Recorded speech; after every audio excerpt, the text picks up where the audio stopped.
Hello दोस्तों, मेरा नाम हिमांशु है और मैं उन्नति प्रॉपर्टी के नाम से राजनगर एक्सटेंशन गाजियाबाद में काफ़ी कई सालों से प्रॉपर्टी डीलिंग का काम कर रहा हूँ। मैं आजकल ये देखता हूँ कि लोगों में प्रॉपर्टी को लेकर काफ़ी कन्फ्यूज़न है। जैसे कि वो लोग ये नहीं जानते कि कारपेट एरिया क्या होता है, सुपर एरिया क्या होता है, लोडिंग क्या होती है, बिल्डअप एरिया क्या होता है।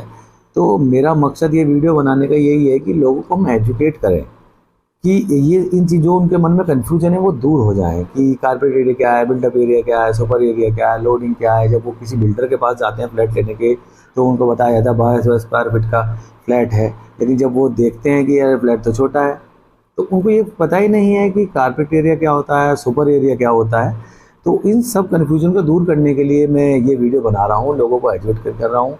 और मैं जहाँ तक है कोशिश करूँगा कि मैं बहुत सिंपल लैंग्वेज में आपको समझा पाऊँ कि इन चीज़ों में क्या डिफरेंस है। ठीक है ना। मैं चाहूँगा कि लेमन लैंग्वेज में जो कोई मेरा वीडियो देखे तो उसे आइडिया हो जाए कि इन सब में क्या डिफरेंस होता है। ठीक है ना। तो चलिए वीडियो स्टार्ट करते हैं। हेलो दोस्तों, तो हमारा टॉपिक था कि what is carpet area, buildup area, super buildup area and loading. तो हम बहुत ही सिंपल भाषा में स्टार्ट करते हैं कि कारपेट एरिया क्या होता है। मान लीजिए एक 2 BHK का फ्लैट है और उसका साइज़ है 1200 स्क्वायर फीट का साइज़ है। तो उसमें क्या होगा कि जो 1200 स्क्वायर फीट का साइज़ है वो एक सुपर बिल्डअप एरिया का साइज़ है। ठीक है ना। ये सब मैं बाद में डिस्कस करूँगा कि ये सुपर बिल्डअप एरिया क्या होता है। पहले स्टार्ट करते हैं कारपेट एरिया से। तो आप एक इमेज देख रहे होंगे, इस इमेज में एक ये फ्लोर प्लान दिया हुआ है एक 2 BHK फ्लैट का। तो उसमें जो ग्रीन एरिया है वो कारपेट एरिया है। कारपेट एरिया क्या होता है? कारपेट एरिया अगर देसी भाषा में बात करेंगे तो कारपेट एरिया वो होता है जहाँ पे आप कारपेट बिछा सकते हैं अपने फ्लैट में, जहाँ पे आप कारपेट बिछा सकते हैं वो कारपेट एरिया होता है। अगर आप बात करते हैं कि जो एक फ्लैट है आपकी, जो फ्लैट है आपका, उसका जो एक्सटर्नल वॉल्स हैं, जो बाहर की दीवारें हैं, उसके अंदर का जो पार्ट है वो कारपेट एरिया कहलाता है। ठीक है। उसमें क्या इंक्लूड होता है? आपका हॉल हो गया, बेडरूम हो गए, वॉशरूम, किचन, ये सब उसमें कवर होता है। हालांकि इसके अंदर की जो एक्सटर्नल वॉल्स होती हैं फ्लैट के अंदर की, जो डिवाइडेशन का होता है कि मास्टर बेडरूम में स्टोर है, अगर वॉशरूम है, तो इसके जो डिवाइडेशन की जो इंटरनल वॉल्स होती हैं उनकी थिकनेस भी कारपेट एरिया में कवर होती है। ठीक है ना। और कारपेट एरिया में जो इंक्लूड नहीं होता है वो पार्ट है, जैसे बालकनी कवर नहीं होगी, उसके अंदर बालकनी कवर नहीं होगी, सर्विस शाफ्ट कवर नहीं होगी, लॉबी, लिफ्ट एरिया, स्टेयरकेस, ये कुछ कवर नहीं होता है। केवल आपके एक्सटर्नल वॉल्स जो हैं उनके अंदर का एरिया कवर होता है।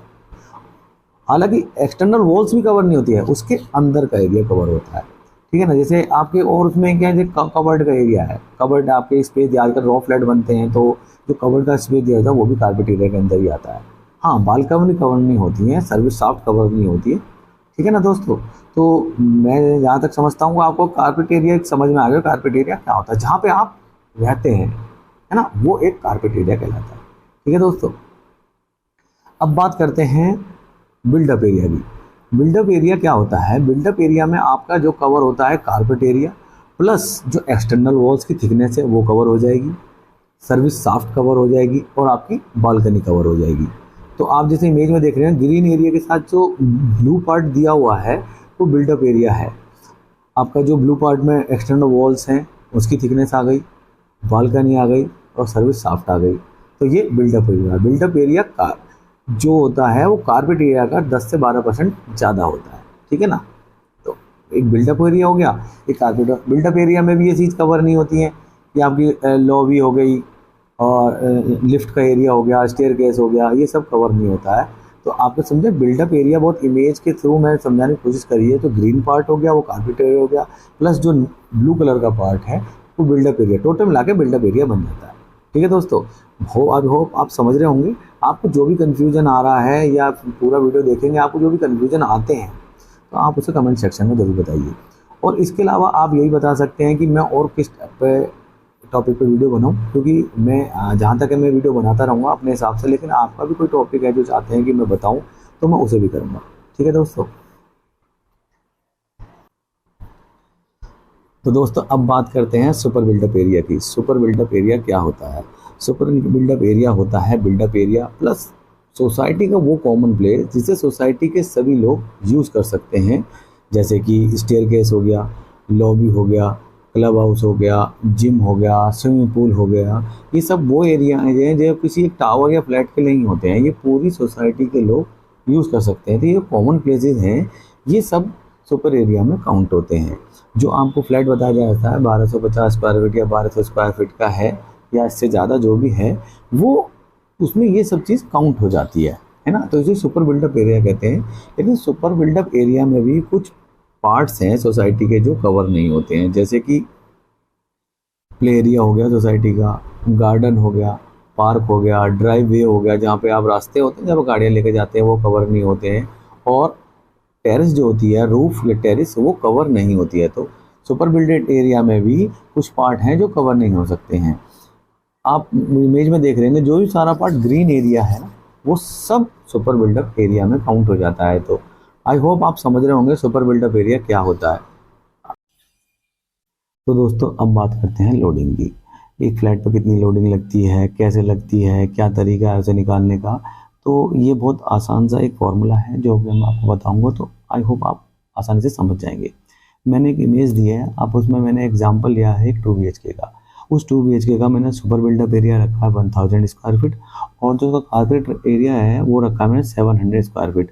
तो लोडिंग निकालने का सिंपल फॉर्मूला है super buildup area minus carpet area. तो वो हमारा सुपर बिल्डअप एरिया 1000 और हमारा कारपेट एरिया 700, तो उसको जो माइनस कर देंगे तो उसमें आएगा 300 स्क्वायर फीट। मतलब आपकी लोडिंग जो है 300 स्क्वायर फीट की है। लेकिन इसको परसेंटेज में निकालने का अलग फॉर्मूला है। परसेंटेज में कैसे निकालते हैं कि जो हमारा super buildup area minus carpet area का जो डिफरेंस है वो उसको डिवाइड कर देते हैं सुपर बिल्डअप एरिया से इंटू 100। तो हमारा जो डिफरेंस है 300 और उसको सुपर बिल्डअप एरिया हमारा 1000 इंटू 100, तो इसका मतलब जो आंसर है वो है 30%। तो हमारे जो फ्लैट पे जो लोडिंग लगी है वो 30% की लगी है। मान लीजिए हमारा सुपर बिल्डअप एरिया 1000 है, अगर उसमें से हम 30% माइनस करेंगे, जो एरिया आएगा वो हमारा कारपेट एरिया होगा, जो हमारा रहने का एरिया होगा वो कारपेट एरिया होगा। ठीक है दोस्तों, आई होप आप समझे होंगे। जो मैंने समझाने की कोशिश करी है बहुत सिंपल सी जो फॉर्मूला है। आप एक बार मेरा वीडियो दोबारा से अगर न समझ आए दोबारा देखिए तो उसको आपको समझ में आएगा, और फिर भी नहीं समझ आता है तो मुझे कमेंट सेक्शन में बताइए आपको कहाँ पार्ट में दिक्कत आ रही है। ठीक है दोस्तों, अपने जो कमेंट्स हैं वो लिखिए, और जो दिक्कतें आ रही हैं वो लिखिए, जो क्वेरीज हैं वो बताइए मुझे। और आपको अगर अच्छा लगा है तो वो कमेंट सेक्शन में लिखिए ज़रूर, जिससे कि मैं आगे और वीडियो बनाऊँगा तो उससे मुझे मोटिवेशन मिलेगा दोस्तों। ठीक है ना, अगर आप मुझे अप्रिशिएट करेंगे तो मुझे भी मोटिवेशन मिलेगा, मैं आगे इस टाइप की वीडियो बनाता रहूँ। और मेरी कोशिश ये है कि मैं लोगों को एजुकेट करता रहूँ कि जब वो कोई प्रॉपर्टी लेने जाएँ तो उनके माइंड में कोई कन्फ्यूजन ना हो, वो जाएँ और कॉन्फिडेंस से। जब आप बिल्डर से या किसी डीलर से बात करते हैं तो सामने वाला डीलर और बिल्डर भी समझता है कि भाई सामने वाला बंदा नॉलेजेबल है, इसके साथ आप गलत नहीं कर सकते, सब कुछ इनको क्लियर बताना पड़ेगा। और सभी जब भी डील एक ट्रांसपेरेंसी वाली डील होगी तो वो डील फाइनल भी होगी। ठीक है दोस्तों, तो अगर आपको मेरा वीडियो अच्छा लगा हो तो लाइक करें, कमेंट करें और सब्सक्राइब करें। ठीक है दोस्तों, थैंक यू।